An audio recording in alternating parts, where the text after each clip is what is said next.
अस्सलाम वालेकुम, क्या हाल चाल है आप लोगों के। यहाँ पे यूनिक सी एक रेसिपी बनने लगी है। उसके लिए मैंने यहाँ पे बादाम लिए हैं, चारों मगज़ लिए हैं, अखरोट हैं, इसके बाद यहाँ पे काजू है मेरे पास, और यहाँ पे पिस्ता लिया हुआ है। सारी चीज़ों की मिकदार जो है वो हम वज़न लिए। इसके बाद यहाँ पे मैंने सबसे पहले खोपरा लिया, जो कश किया हुआ खोपरा बाज़ार से मिल जाता है। अगर आप लोग ये ना लेना चाहो तो आप दूसरा भी काट के यूज़ कर सकते हो। चने हैं, भुने हुए जो चने होते हैं। सौंफ है जो मैंने यहाँ पे साफ़ करके रखी हुई है। उसके बाद यहाँ पे मिश्री, इसको भी हल्का मोटा कूट के इसको भी साफ़ कर लूँगी। इसके अंदर जो धागे वगैरह होते हैं वो निकाल दूँगी। ये भी चीज़ें जो हैं वो हम वज़न है। सिर्फ चनों की जो मिकदार है वो ज़्यादा है, और मिश्री जो है वो मैंने काफ़ी कम मिकदार में इस्तेमाल की है, क्योंकि कम मीठा मैं यहाँ पे इस रेसिपी में रखने वाली हूँ। अगर ज़्यादा मीठा पसंद हो आप लोगों को तो मिश्री की मिकदार बढ़ा सकते हैं। ये खशखश है, पॉपी सीड जिसे बोला जाता है।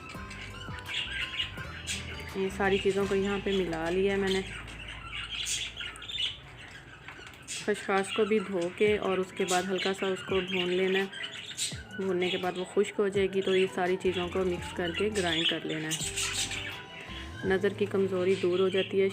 शर्तियाँ इसके साथ अगर हम इसको दूध के साथ 1 चम्मच रोज़ाना बच्चों को दें तो जिन बच्चों को ऐनक लगी होती है वो उनकी ऐनक जो है वो छूट जाती है। अब इसके बाद यहाँ पे मैंने देसी घी डाला है, 1 पाव के करीब तकरीबन। जितनी ये मिकदार बनी पड़ी है इसमें 1 पाव के करीब देसी घी जाएगा। अब देसी घी को हाथ के साथ अच्छे से इस सारी चीज़ों के अंदर मसल लेना है। ऑफ कैमरा मैं इसको अच्छे से मसल लूँगी, ताकि जो देसी घी डालने के बाद किसी भी जगह पे गुठली वगैरह ना बन जाए, या सारी अच्छे से मिक्स हो जाए इसमें देसी घी। ये देखें, यहाँ पे मैंने इसको अच्छे से मसल लिया हुआ था। यहाँ पे मैं चम्मच के साथ कर रही हूँ, लेकिन इसको मैंने हाथ के साथ अच्छे से मसल लिया है। अगर आप लोग चम्मच के साथ करना चाहें तो चम्मच के साथ इसको मसल लें।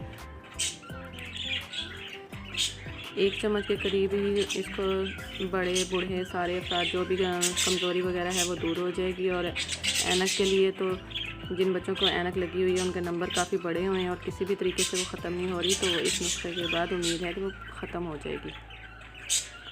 टेस्ट भी इसका बहुत ही अच्छा होता है और आप इसको तकरीबन 1 मंथ के लिए स्टोर भी कर सकते हैं। किसी भी टाइट बाउल वगैरह में डाल के इसको स्टोर करें।